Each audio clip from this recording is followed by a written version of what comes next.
target omset kita dalam bentuk uang, bahwa setahun ini harus 1 miliar, 2 tahun 2 miliar, terus itu berkembang terus. Nabi melarang kita untuk berangan-angan. Dalam agama kita dilarang kita berangan-angan. Angan-angan itu apakah target atau bukan? Berangan-angan adalah orang yang menargetkan atau mengimpikan sesuatu sedang dia tidak menempuh jalannya. Itu berangan-angan. Sedangkan orang menargetkan sesuatu adalah dia memang sudah menempuh jalan, sudah di jalan itu, kemudian dia punya pencapaian yang ingin dia capai, wallahu a'lam dapat atau enggak. Itu berangan-angan namanya. Boleh. Bahkan dianjurkan seperti itu seorang muslim. Dianjurkan seperti itu kita untuk membuat target pencapaian yang akan datang seperti apa. Nabi SAW pernah duduk bersama dengan Adi bin Hatim At-Tai.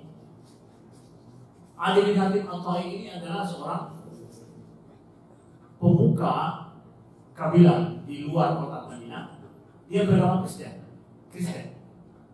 Tapi Kristen dekat-dekat dengan orang musyrikin itu dan bercampur. Dia tahu ketika Nabi berhijrah dan mulai berkuasa di Madinah, lari dia. Karena dia pikir bahwa ini kekuasaan dia akan hancur, lari dia. Lalu disurati oleh Nabi sehingga dia berjumpa Nabi di kota Madinah. Nabi bilang apa? Nabi ajak untuk pergi ke rumah Nabi dan Nabi kasih sebuah bantal yang ada di tempat Nabi yang biasa Nabi tidur. Nabi sodorkan untuk Hatim, untuk Adi bin Hatim. Duduk kamu wahai Adi bin Hatim. Enggak, biar engkau saya yang duduk. Dia nggak mau duduk di atas bantal. Kata Nabi, engkau yang duduk. Nabi suruh duduk di atas bantal, Nabi duduk di atas tanah. Kata Nabi, wahai Adi, apa yang bikin kamu lari daripada Islam? Apakah kamu pikir, kamu lihat, kamu masuk Islam gara-gara hari ini orang-orang Islam itu lemah, nggak punya uang, nggak punya harta, miskin. Wahai Adi, engkau akan melihat bahwa Kasrul Abyad, istana putih di Persia itu, dengan segala isinya itu akan sampai ke Madinah. Engkau akan melihat. Kata Nabi, pada saat itu istana putih itu sama seperti White House hari ini. Engkau membenci Islam ya? Ya. Nanti semua White House itu semua yang menjadi orang Muslim. Nabi mengatakan bahwa istana putih di Persia itu semua hartanya itu akan sampai ke Madinah. Artinya dibuka dan berhasil ditaklukkan. Nabi berangan-angan atau Nabi sedang membuat perencanaan yang dan sudah menjalankannya. Sudah menjalankan.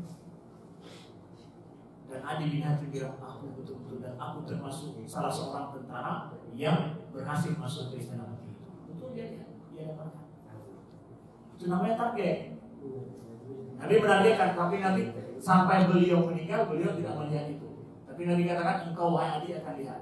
Makanya Adi bin Hatim masuk Islam gara-gara target-target Nabi. Ada 3 target yang Nabi bilang sama dia. Semua yang tercapai. Walaupun Nabi tidak melihatnya, tapi semua tercapai setelah Nabi meninggal. Targetlah dalam kehidupan kita yang besar, yang panjang dan mulia. Silakan. Dengan syarat bukan angan-angan. Angan-angan apa? Tidak mengambil sebuah usaha lalu menargetkan sesuatu, menginginkan sesuatu yang tinggi. Itu angan-angan. Tapi kita sudah menjalaninya. Hari ini jualan di gerobak, nanti satu wajar pokoknya mandu gerobak ada lu. Dia tidak kan kamu dari gerobak ada lagi. Tapi dah bukan angan lagi, sudah menjalankan.